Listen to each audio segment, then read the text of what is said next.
Today's workout is a 7-minute stretch for tight pelvic floor. If you have pelvic floor tension or just need to relax, this is a great stretch.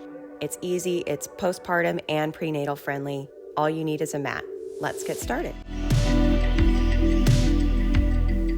Today's workout is a 7-minute stretch for a tight or hypertonic pelvic floor. We're gonna work on releasing that pelvic floor so you can better connect and heal your deep core muscles postpartum. Let's come on down. We're gonna start with a nice, easy child's pose just to relax and just release some of those muscles in the hips, pelvic floor. So bend the knees, open them wide, and then push your hips back toward your heels. Just relax and extend the arms. You can just totally rest your head on the ground here and just take some deep breaths in and out. Really let all that tension go. Try to relax the hips, again, by pushing them back toward your heels. Relax the neck by just letting the head hang.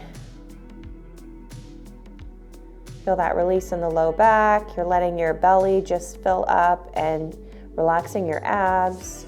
Relax the muscles in your face. Your jaw especially, that's connected to pelvic floor. So if you've got a tight jaw, your pelvic floor is usually tight and vice versa.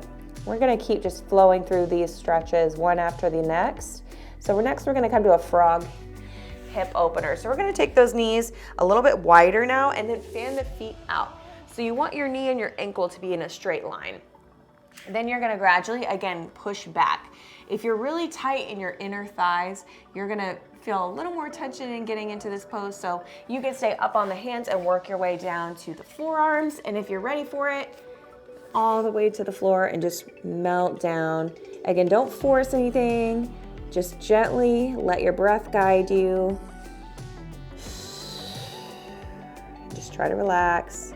I'm not fully putting my head on the floor because I've got my mic here, but if you are able to, go ahead and just lay on the floor and just try to relax that upper body as you move through these positions.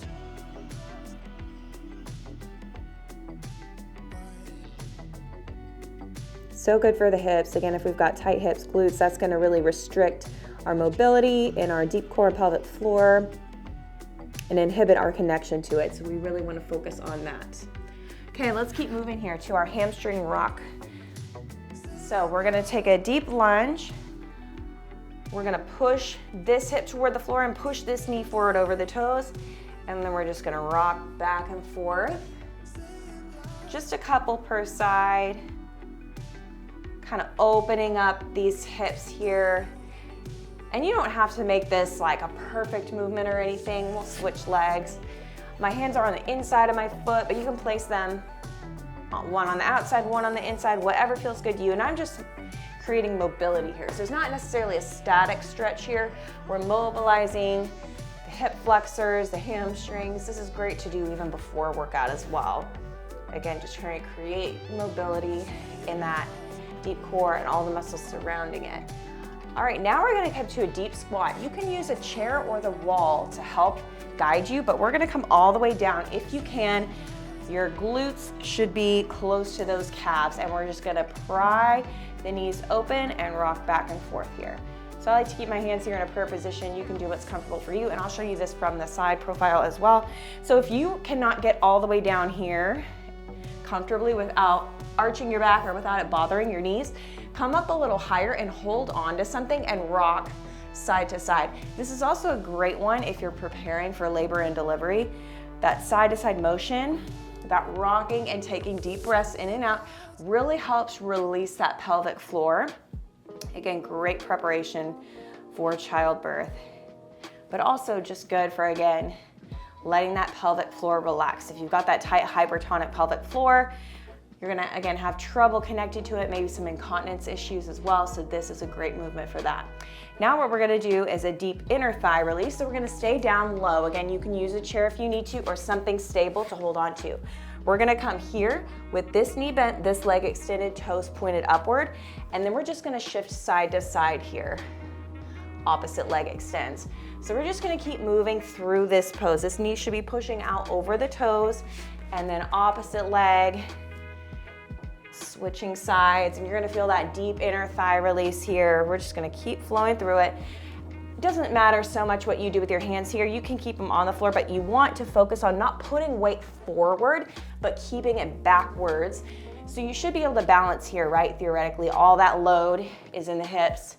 This one is more advanced. So again, if you need to, use that chair, stay up a little higher here if you are using something to hold on to here.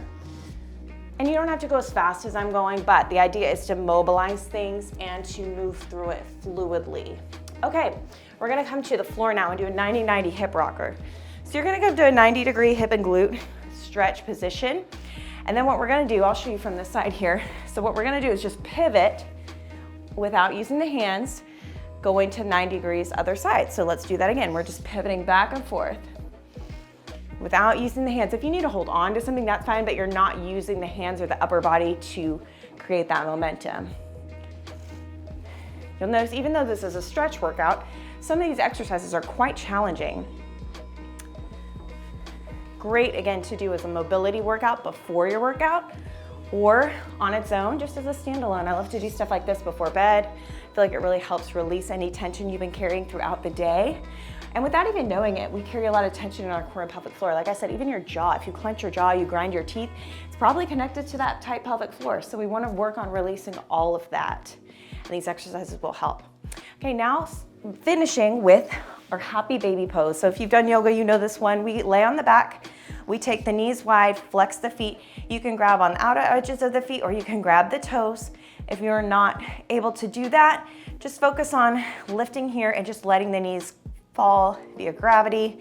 You can also hold on here, but the idea is to kind of gently guide the knees toward the floor by applying pressure, grabbing onto those big toes. And I like to do that personally.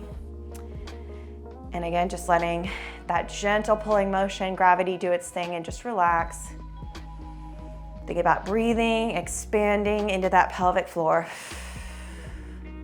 Again, it's gonna help you better connect to that deep core and pelvic floor, to strengthen and heal your abs, to heal any sort of incontinence or other issues, maybe like prolapse,